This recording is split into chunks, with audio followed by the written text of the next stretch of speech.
Bom dia, hoje é 25 de julho, eu sou Ana Carolina Zitlag e esse é o Ouvindo um Podcast da Bloomberg Linha. Aqui eu te conto as principais notícias de negócios e de economia do Brasil e do mundo.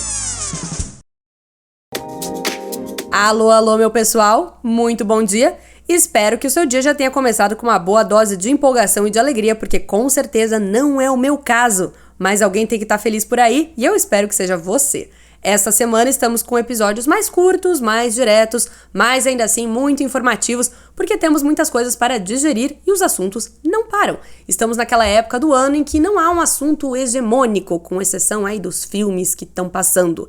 Então, no mundo da economia, estão acontecendo, como o mundo deveria ser, várias coisas ao mesmo tempo, o que significa que temos várias notícias relevantes de muitos assuntos diferentes, como, por exemplo, a WEG, empresa brasileira de peças industriais, que subiu ontem quase 7% com a famosa boataria de mercado nos grupos de Zap Zap. Eu vou te contar qual é a fofoca dessa vez. Tem a ver com o Elon Musk, fica aí pra gente ouvir sobre isso. Também vamos falar sobre como a Dori Alimentos, que faz balas, já viu balas da Dori por aí? Essa Dori tá no centro da competição entre os maiores players globais de alimentos. E falando em ser brasileiro e importante, a seleção feminina derrotou o Panamá por 4-0, incrível, sem nenhuma novidade por aí. Também não é novidade que a soja brasileira arrebenta lá fora e agora está derrotando a americana no mercado internacional. 2 orgulhos nacionais, a soja e o futebol. Vamos então às notícias. As ações da WEG subiram quase 7% nesta segunda-feira e lideraram os ganhos de Bovespa com 2 justificativas no radar. Uma mais concreta, que está no papel, que foi publicada, e a outra a famosa fofoquinha. Inclusive, tem um dito no mercado que é sobe no boato, cai no fato. Ou às vezes do contrário, cai no fato, sobe... Errei, mas é isso aí. Operadores atribuíram a alta da ação a número 1, a revisão do preço-alvo para o papel de R$ 47,00 para R$ 51,00 pela equipe de research do JP Morgan. Vamos explicar isso aí, caso você não tenha entendido bulhufas, que é o seguinte. O JP Morgan é um banco lá dos Estados Unidos que tem um braço de análise de ações que eles consideram relevantes para os investidores terem na carteira. A WEG é uma delas. E, segundo eles, o preço-alvo dela antes era de R$ 47,00, ou seja, eles esperavam que daqui a 12 meses essa ação atingisse esse preço. Só que agora, principalmente depois que a companhia revelou seus números na semana passada, eles decidiram que, na verdade, esse preço-alvo deveria ser de R$ 51,00, o que significaria uma alta de 30% em relação ao preço do fechamento da sexta-feira. Ou seja, o investidor que comprou uma ação da WEG nesta última sexta-feira, caso a tese do JP Morgan esteja correta daqui a 12 meses, vai ter um lucro de 30% sobre essas ações. Além disso, no entanto, uma outra razão para os ganhos da WEG, não somente ontem, como também nos últimos dias, é que ao longo do dia, vários grupos de WhatsApp de mercado estavam falando de uma suposta notícia não confirmada de que a fabricante de equipamentos industriais teria acertado um contrato de fornecimento de motores elétricos com uma empresa de Elon Musk, seja ela a SpaceX ou a Tesla. Procurada pela Bloomberg Linha, a WEG não confirmou a notícia. Não houve tampouco uma confirmação a esse respeito em um fato relevante ou comunicado ao mercado de nenhuma das companhias do Elon Musk.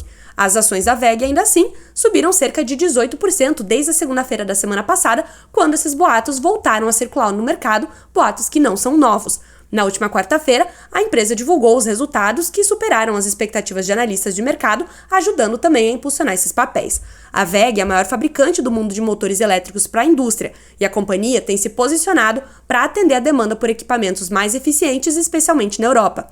Originária de Jaraguá do Sul, em Santa Catarina, a empresa anunciou no início desse ano uma nova planta de baterias para carros elétricos.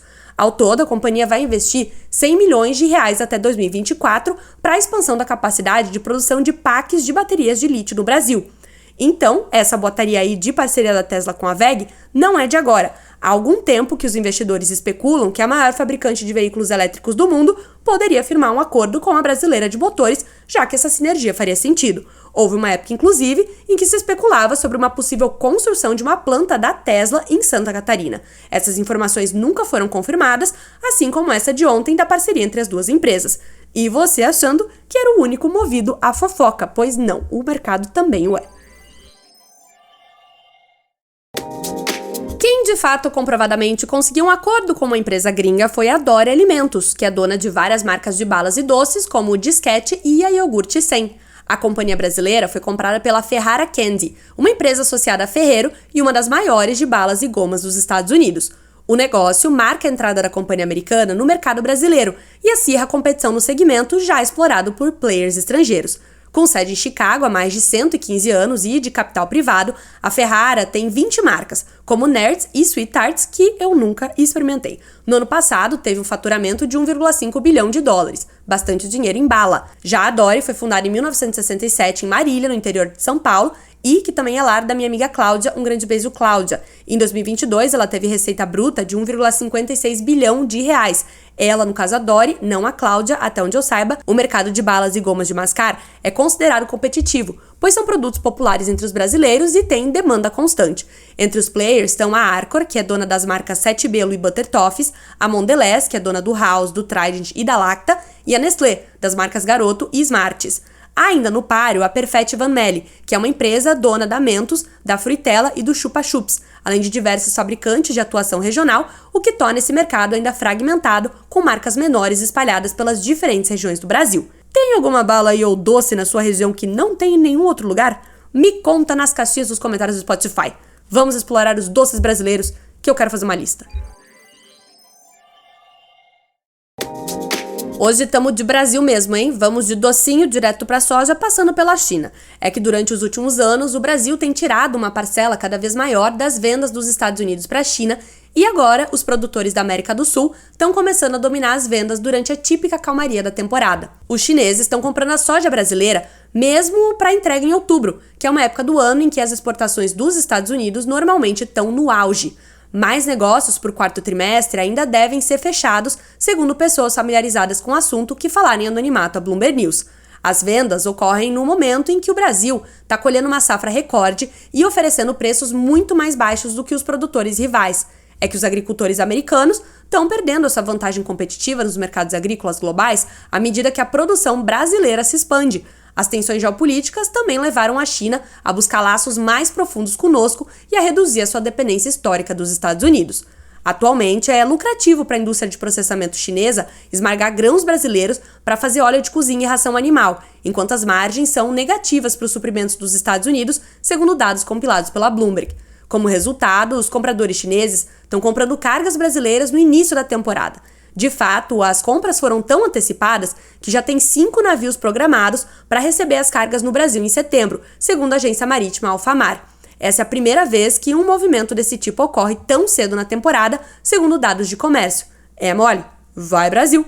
As compras também ocorrem no momento em que as safras dos Estados Unidos, que normalmente são colhidas a partir de setembro, estão sob pressão do clima quente e seco.